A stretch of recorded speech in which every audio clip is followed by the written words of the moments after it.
I love a good villain. And whether you like a villain or not, you have to admit they're about as important to the plot as the main character. So hello and welcome, I'm Jade of Jaded Reader, and today I'm going to be talking about my favorite book villains and why I love them and hate them. I hate them so much. The first book I'm going to talk about is a favorite of mine, and it would make sense as the villain being so important to a story that it contributed to it being a favorite, and that is We Hunt the Flame by Hafsa Faizal. In We Hunt the Flame, you have two major main characters. One main character is going to go bring magic back to the world of Arauia. It is a world where the magic has been ripped out of it, and on this desolate isle, there is said to be a book that can bring magic back. So our main character, Zafira, is going to that island on a mission to bring magic back to her people and to restore Arauia. On the other hand, you have our main character who is an assassin who is going to the island in order to assassinate the main character and make sure that the power is taken for his master. That is where the villain comes in, because it seems like there is evil coming at all sides in We Hunt the Flame. You don't really know who to trust, and the people you are pretty sure you can't trust, you might just be relying on in the end. The main bad boss main character in this book really caught my attention because I enjoyed every time he was on page. This antagonist, this villain, is really great. I felt like their lines hit. The way that I pictured them was really cool, really powerful, and kind of alluring. I'm not gonna lie, I was a little attracted to this villain, and it just added a whole new layer to We Hunt the Flame, because while you hate different characters and you're not sure who you can trust, it feels really upsetting or really terrifying. He seems formidable,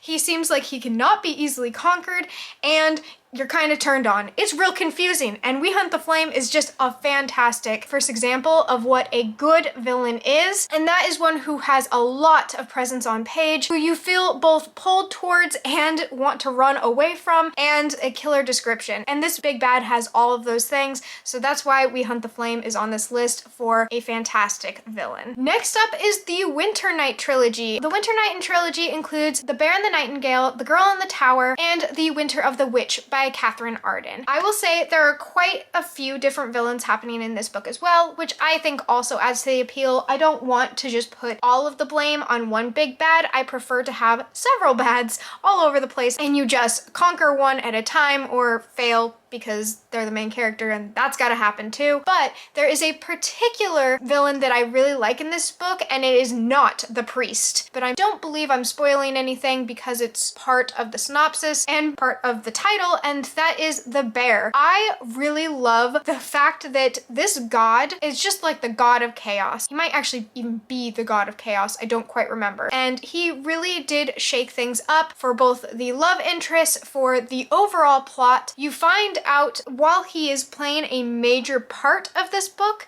he's not the only bad around, and he's not really bad in the same way that other characters are bad. I liked that he was morally gray in the way that a god normally is, where there's a disconnect and a disconcern for humanity in general because they are immortal. So I really liked what this villain brought to the table, which was a hint of villainous activity. He's not benevolent by any means, but you also just can't hate him the same way you can hate the priest. You definitely can hate the priest, but you can't hate him the same way. And I really liked his choices throughout because you didn't know what he was going to do, and it made it a lot of fun. So he's definitely a villain that I enjoyed and is far worthy of this list. After that, I have a middle grade villain. If you've read the Nevermoor series, you know who the main villain, the big bad, is, and how much we know about them has really just expanded into me enjoying him on page and loving him. I admit, when I read Nevermoor, The Trials of Morgan Crow by Jessica Townsend, I thought he was going to be a little bit of a 2D villain. I thought he was going to be the big bad throughout the series, and the kind of villain who has an origin story, and then you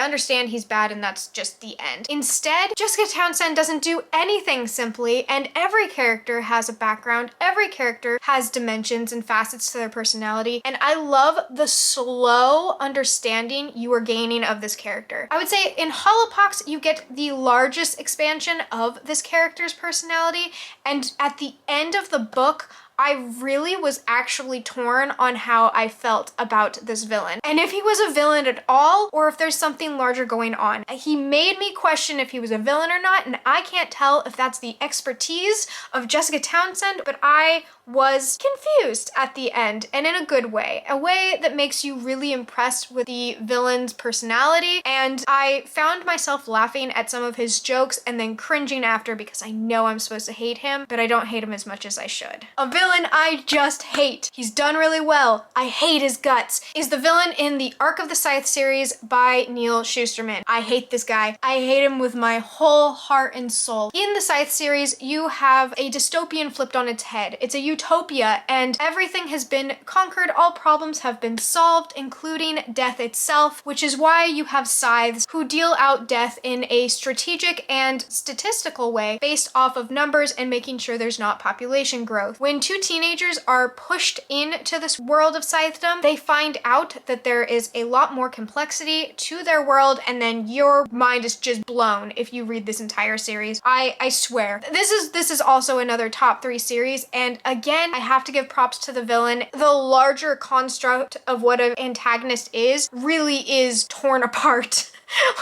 in this book, because there is both society as an antagonistic force and there's this other character. And if you've read the series, you know who that character is. The antagonist that moves the plot forward. He's the one that riles society up. He's the one that shows the ugliness beneath the surface of this world. And oh God, I hate him. I hate him real bad, okay? I know exactly how much I'm supposed to hate him, and Neil Shusterman does not shy away from making you feel that. I haven't felt this kind of anger towards a fictional being in quite some time. I'm not even sure if it can be rivaled the same way, because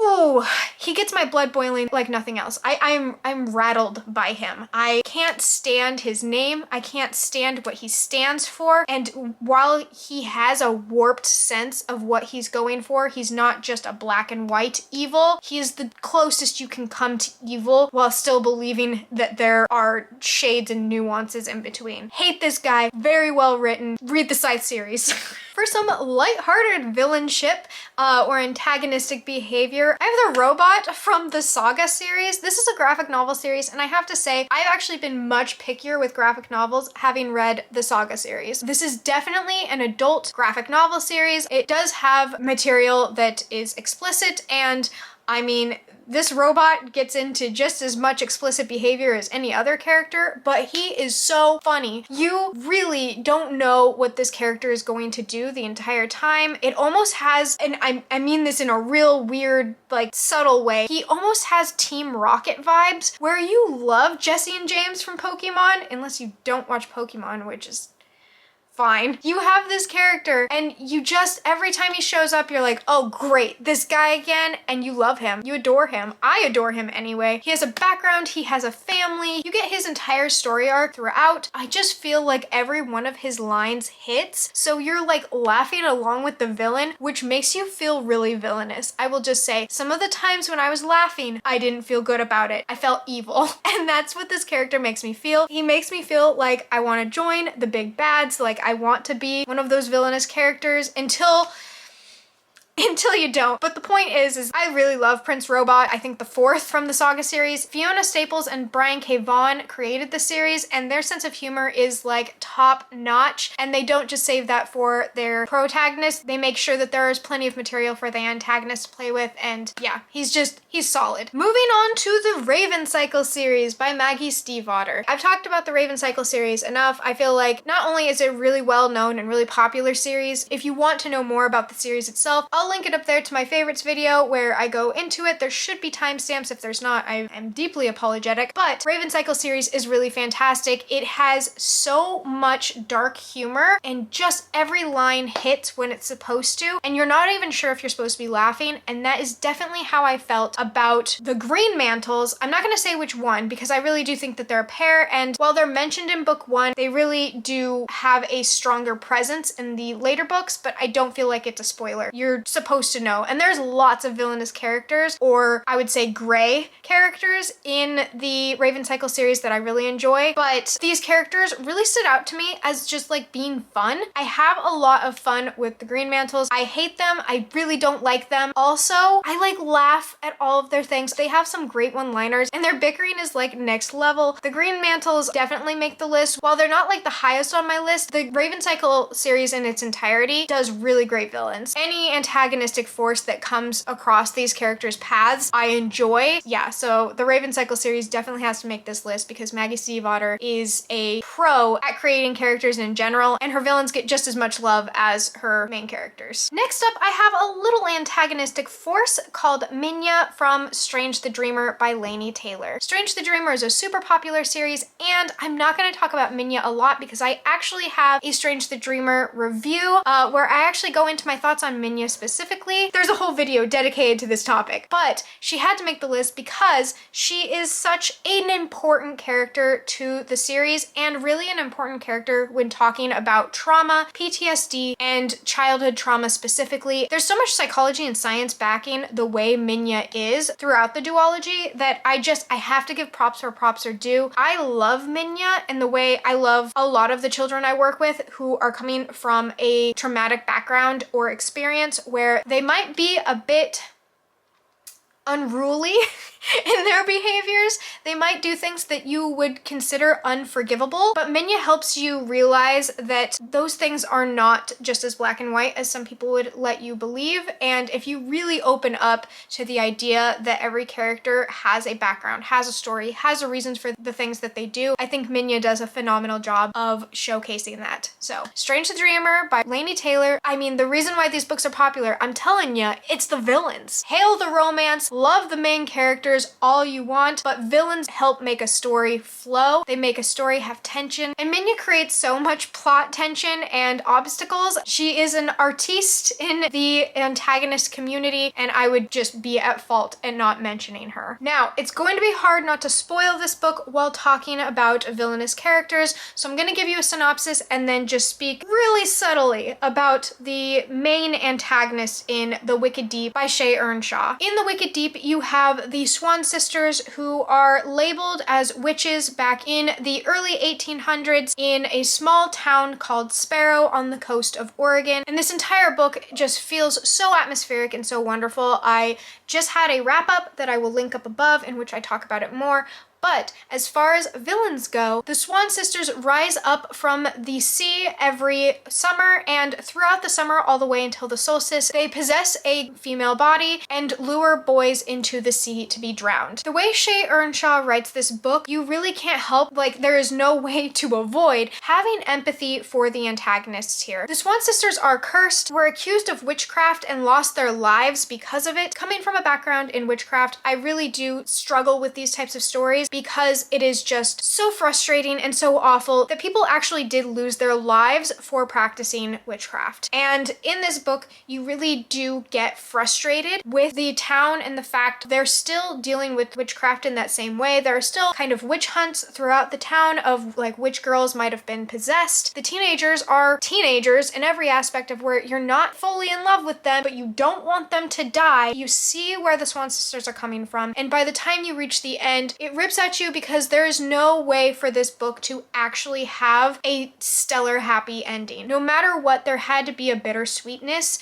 to who wins, either protagonist or antagonist. You don't know how the story ends, and when it does, you realize there wasn't really another way for it to go about, but you just wish it could be different. And I think that's really impressive because The Wicked Deep takes an antagonist and makes you root for them, not in a malicious way, not in a bloodthirsty way, but in a tender-hearted, loving way. And I really felt myself torn by its ending. Finally, I have a book that is just unapologetically evil, and that is The Shadows Between Us by Tricia Levenseller. Tricia Levenseller said, I like villains too, and wrote them a love story. This book is just so much fun. I can't say that I took it 1000% seriously. It was just enjoyable. It was all of those evil laughing moments I felt with the other villains in other books, but instead, there was no other option but to root for the villains. They are the main characters. They are both the protagonist and antagonist of their own story. Their problems 1000% created by the evil that they have wrought on the world, and the main character is petty, arrogant, ambitious, and lovely, and her love interest is that in equal measure with an extra dab of ruthlessness, and the way that they collide is just a lot of fun. I was laughing, I was clapping, I really enjoyed the chemistry of the two love interests. I felt like they did have a romantic chemistry. I was rooting for them. It just felt really terrible the whole time because you're going, okay, but also you really need to answer for some of these crimes you have committed. From chapter 1 in the Try the Chapter tag, I understood I was not going to be reading a typical main character because she is in the middle of burying a body and her reasons as to why that's happening are not protagonist material. I just keep saying that it's a lot of fun and that's how I feel. When I say I love a villain, it's not that I love the things that they are doing because I am not, I would like to think, a villainous person. I don't actually enjoy carnage, disasters, and murder. I do enjoy getting to see the other facets of another person's perspective, and the fact that they're all fictional makes it fun. So yes, I did make an entire video dedicated to villains because I think that they deserve some due. I think that they are part of what makes our favorite stories so great, and as I write my own story, I want to make sure that I'm keeping the idea of a villain not linear or straightforward. I want them to have depth,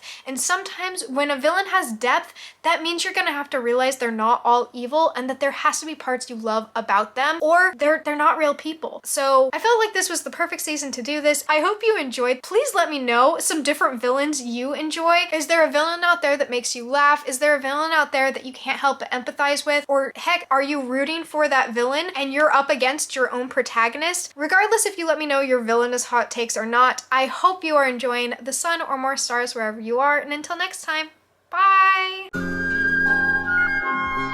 That's another word for nuance. Nuance, synonyms. No, Pennywick, not you. You're not a villain. You're just a cute kitty. I'm wearing a Darth Vader shirt, but you can't see it. So just so you know, I was rocking a villain the whole time. What a twist.